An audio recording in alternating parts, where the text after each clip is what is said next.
ব্ৰিটিছৰ দিনত 1935 চনত ইণ্ডিয়ান এক্ট গ্ৰহণ কৰা হৈছিল আৰু যাৰ পৰিসৰৰ ভিত্তিত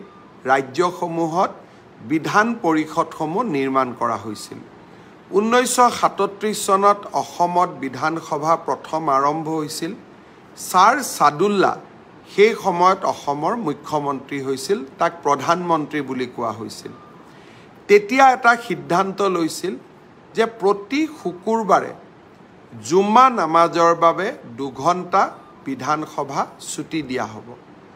অৰ্থাৎ 11:30 বজাতে বিধানসভা শেষ হৈ গৈছিল আৰু যদি দ্বিতীয়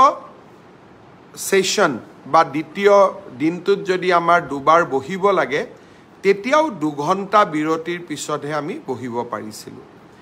এইবাৰ বিধানসভা ৰুলছ কমিটি য'ত সকলো দলৰে বিধায়ক থাকে সৰ্বসন্মতিক্ৰমে সিদ্ধান্ত গ্ৰহণ কৰিলে যে আমাক জুম্মা নামাজৰ কাৰণে 2 ঘণ্টা ব্ৰেক নালাগে যেনেকৈ হিন্দু খ্ৰীষ্টিয়ান বিধায়কসকলৰ বাবে এনেকৈ কোনো ধৰণৰ ব্ৰেকৰ ব্যৱস্থা নাথাকে তেনেকৈ আমাৰ মুছলমান বিধায়কসকলেও জুম্মা নামাজত 2 ঘণ্টা ব্ৰেক গ্ৰহণ নকৰে অৰ্থাৎ ব্ৰিটিছ ঔপনিৱেশিক শাসনৰ সময়ত আৰম্ভ হোৱা এটা ডাঙৰ কলনিয়েল লিগেসি এইবাৰ আমি বিধানসভাত সমাপ্ত কৰিবলৈ সক্ষম হ'লো অধ্যক্ষ বিশ্বজিৎ দৈমাৰী ডাঙৰীয়াই এই বিষয়ে সদনত ঘোষণা কৰাৰ লগে লগে ই এক নিয়মত পৰিণত হ'ল যে এতিয়াৰ পৰা আৰু কোনো শুক্ৰবাৰে